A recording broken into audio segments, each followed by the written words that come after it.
Hi, I'm hoping that this is working. Welcome to Rose Reads. I'm Liz Hazen. I'm sitting in for Rose this week. If you are watching and want to I haven't done this before, type a little comment that this is actually working. I would appreciate it. Hopefully it is. I'm excited to be here today to share some work with all of you from some poets I really admire. And so there's poets and writers. There's 6 women. I wanted to share probably just one short piece from each of them, and I'm going to just go through alphabetically. The first poet is Lauren K. Aline. This is her first book, Difficult Fruit. She has a second book that's called Honeyfish. But I decided that today I was going to read from her first book, a poem that spoke to me just about working with younger people. It's called Dear Autumn, This Poem Too Late Remembers You. Oh, good. Hi, Jimmy. I see the comment. Great. I'm glad it's working. So again, Lauren K. Aline, and this is Dear Autumn, This Poem Too Late Remembers You. You're the new girl, body turned away from the circle, foot scuffing the floor. You don't want to belong, and who can blame you? They're a ragged bunch, the girls at the center, sullen, spaced out, or screaming in corners, until the uniforms come to shake the sound out, or muffle it with the rattle of pills. But for an hour each week, I come with my handouts and books. We huddle over ghazals, sonnets, haiku, then tensed over your pencils, you're supposed to find your own words. I'm here, you write, because they want me to tell them what he did. But I'm not reading this yet. I'm just watching how your face seems so young and so weary, your eyes between flicker and fade, as you scribble into the notebook you won't be allowed to keep. I think poetry can save you, but you're not interested in poems. Your reality demands answers. It's true, he touched me, but I don't want him to go to jail. He is a good person. He just needs help. Miss Lauren, you write, what should I do?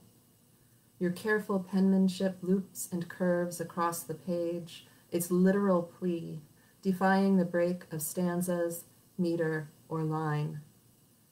Home at my desk, I discard note after futile note. Dear Autumn, you're brave and beautiful. Dear Autumn, no one deserves. The world is unjust. Dear Autumn, have faith. Dear Autumn, this poem. Dear Autumn, I never get it right. So that was Lauren K. Aline. Again, that was from her first book, Difficult Fruit. I had a hard time choosing just one poem from all of these writers. There's so much amazing stuff, and Lauren actually had a poem in the Atlantic this year, and I highly recommend her work. So the next piece that I wanted to share with you is by Andrea Nasina Cole, and it's from an anthology of work. It's called Songs of Yamaya, and I hope I'm saying that correctly. The subtitle is Stories of Black Womanhood, and it's edited by Nichelle M. Calhoun. I just wanted to read the dedication to give you all a sense of what the book is, the purpose of the book, which I've really been enjoying. It says, dedicated to Black womanhood, irrespective of time and space, whose strength is only rivaled by its softness, whose resistance is all-encompassing, whose tears have borne new nations, whose embrace has out-armed supremacy, whose womb has carried a world. These are your songs.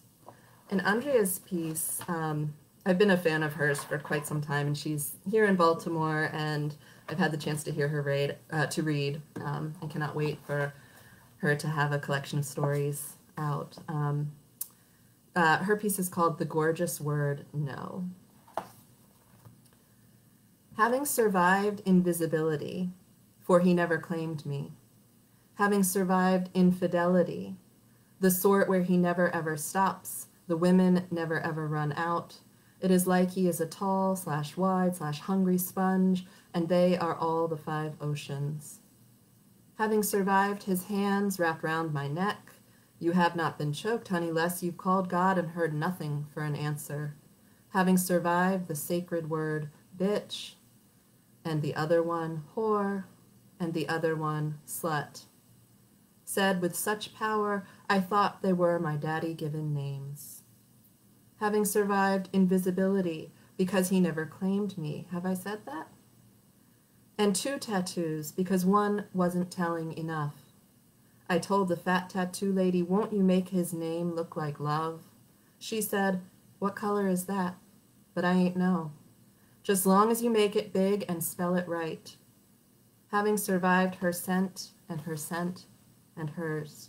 Having survived silence, he was always gone, and Excedrin, whole bottles at a time, and La La Land, this is where you live when every word's a lie.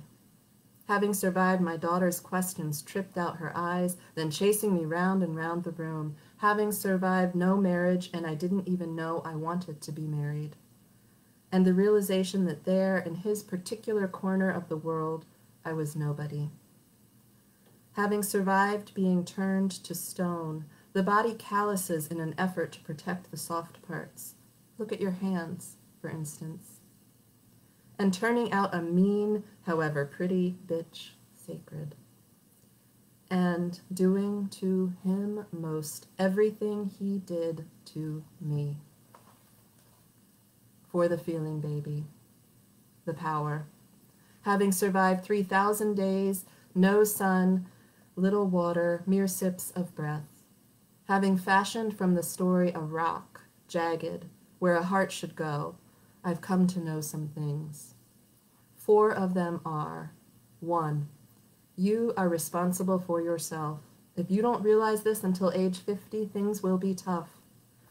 So what you reached out to him purely and with only kindness in your heart, said, I love you, sugar, and meant it, and showed it, and never ever crossed him? Your intentions don't shield you from the appropriate consequence. You are not special in that way. You are special in another. If you wait on him to treat you right, you are a gambler, and you will lose much. 2, that you are good does not guarantee another's goodness. They did not spare Jesus Christ. What do you think they'll do with you? Sometimes goodness is no match for intelligence. It is no match for action, for self-preservation, for determination, for the gorgeous word no.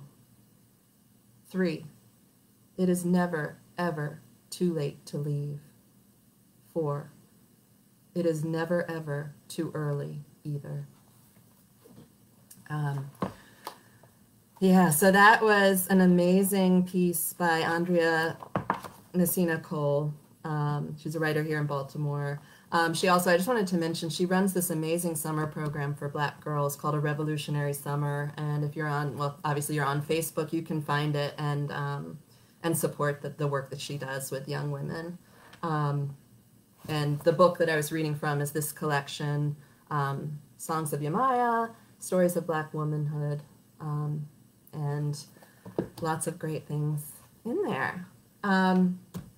Okay, moving. I'm sorry not to give more time to each of these, but I just sort of wanted to share a variety of writers and books that are out fairly recently, since so many of us who have books that have come out this spring and summer haven't been able to promote quite the same way that we would in pre-COVID times.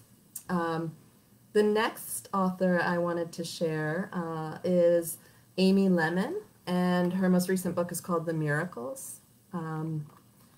And again, as with all of these, I had such a hard time choosing just one poem to share. It's been a comfort to me, though, reading these books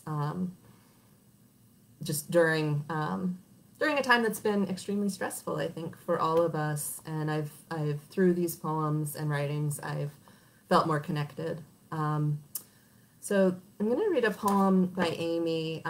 And by the way, I should mention that the websites for these different authors, I shared in a post with a link to this event or promoting this event, and I can put those again on the Alan Squire page in case you want to find these books and order them. So again, this is called The Miracles, and the poem is What the Living Say to the Dead.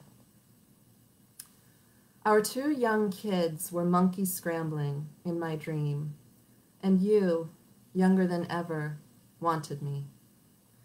We roamed the stone buildings of some ivied campus, working out our future, your apparent death behind us. You would stay with me, with us, and all would be well. Spring lilies were spreading in the pond, the first rowboats tentatively nosing out onto water.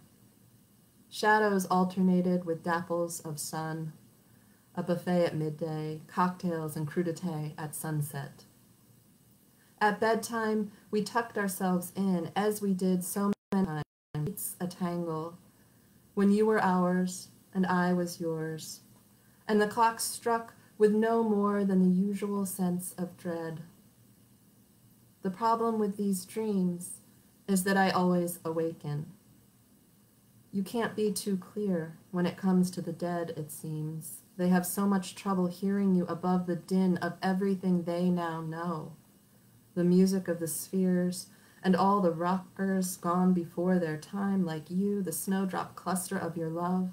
Surprise.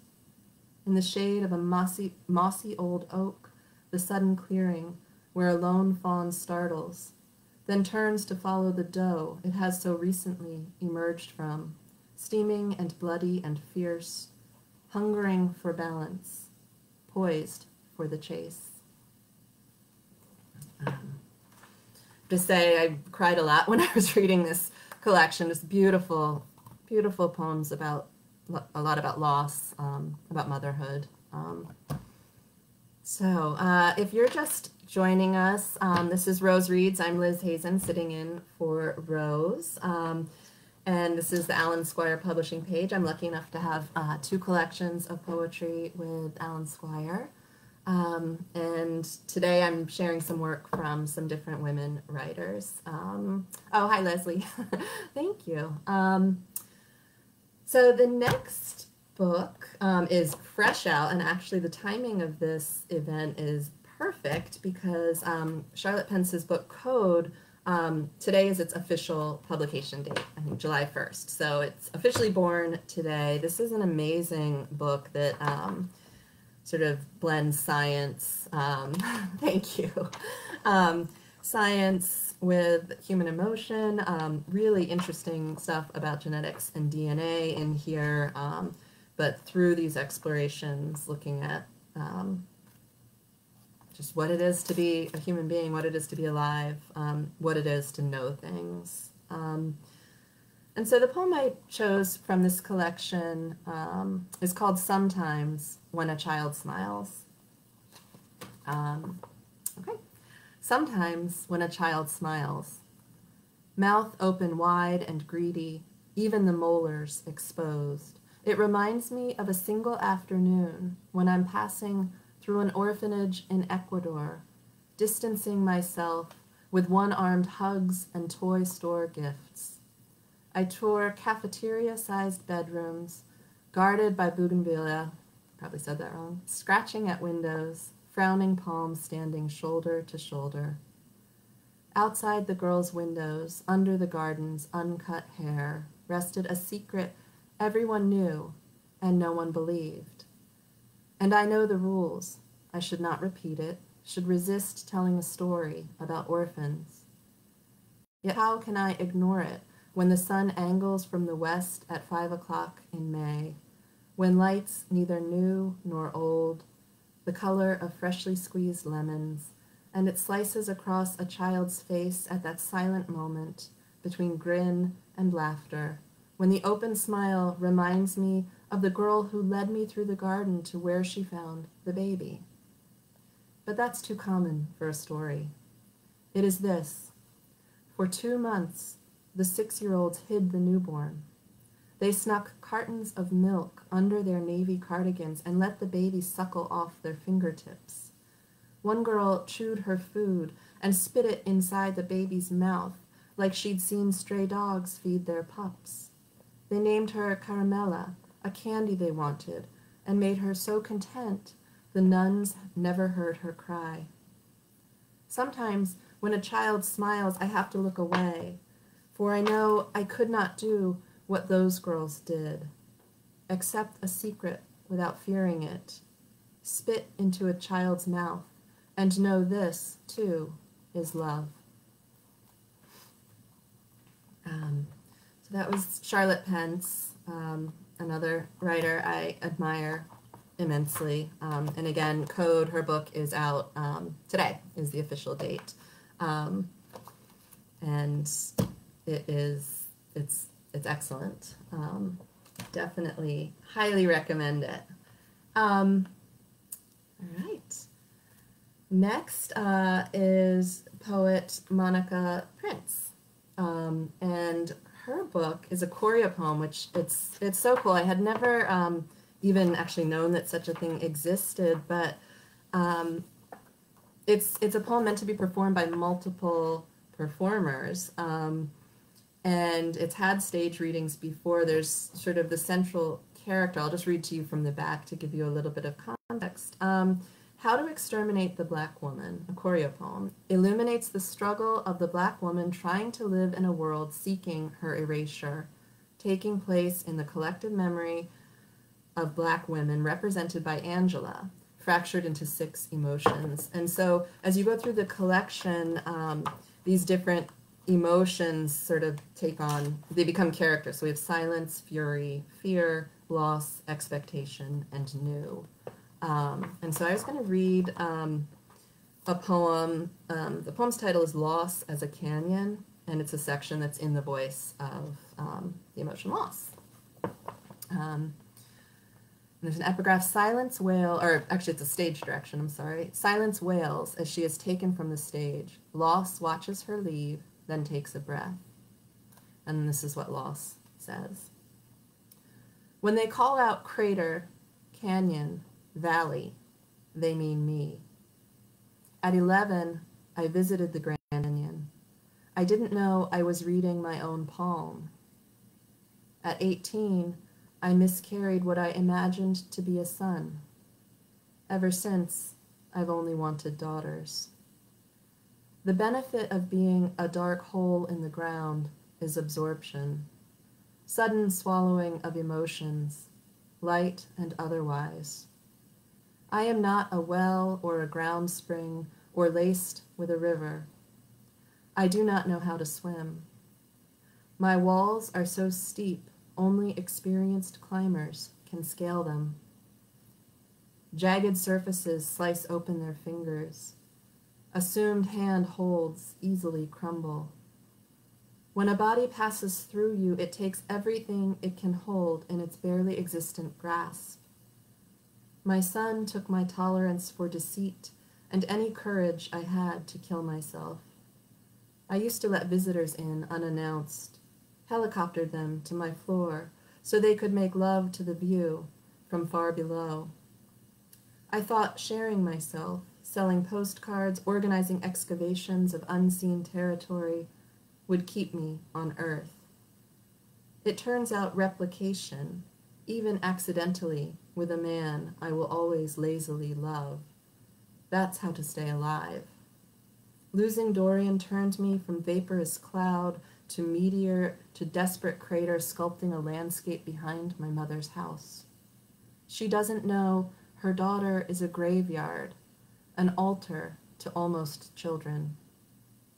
I worry the ocean will one day drown this canyon body, fill every crevasse, submerge any memory of the little boy I never had. I wonder, what good is memory if its only service is to suffocate you?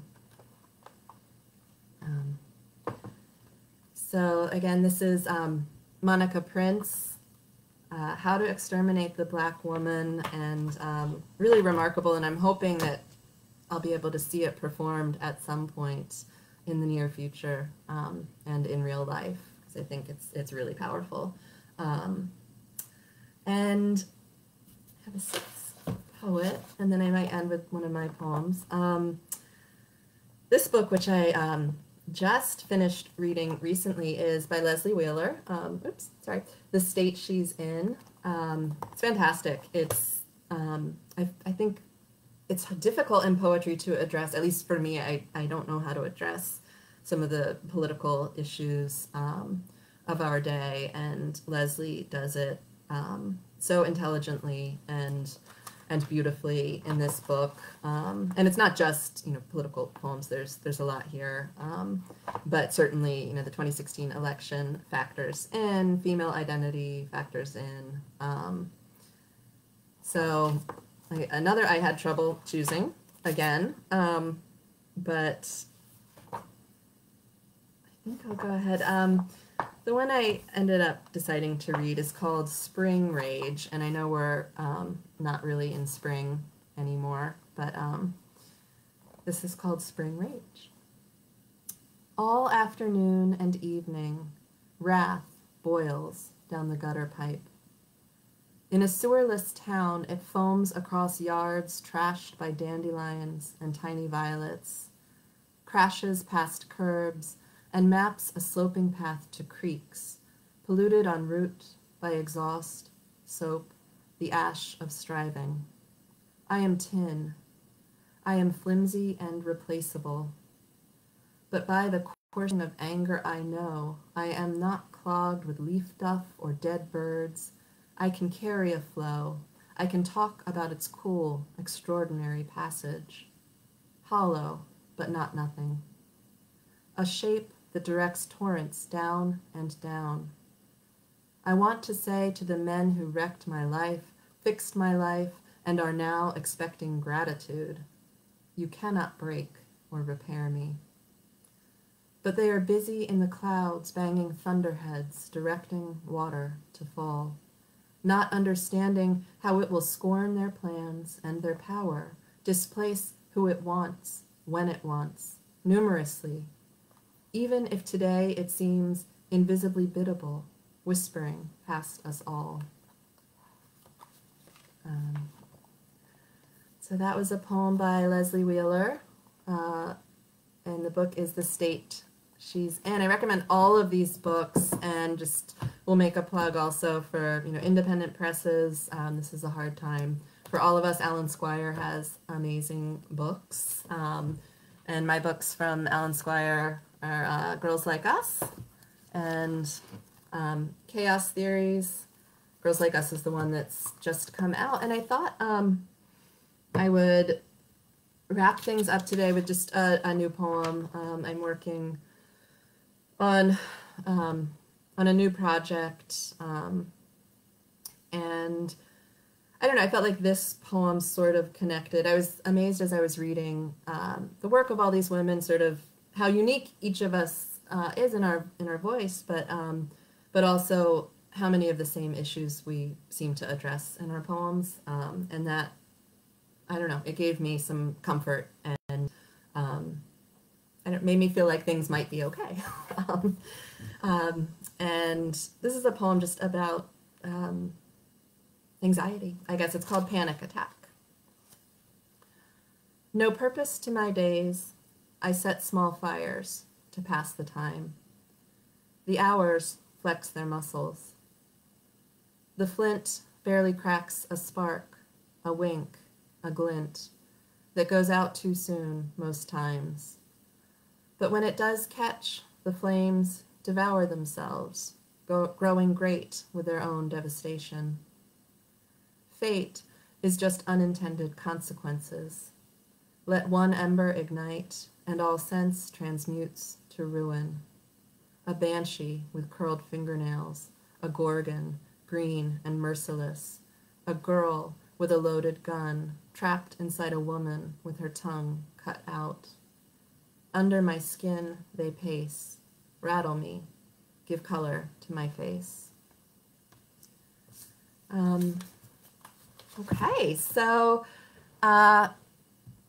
next week, I believe Joanna Bigger is going to be sitting in for Rose. So hopefully you will come and join us again. please buy books, support authors, support independent presses, and everybody stay safe and stay well. And hopefully I'll see you in real life someday soon. All right. Thanks, everyone.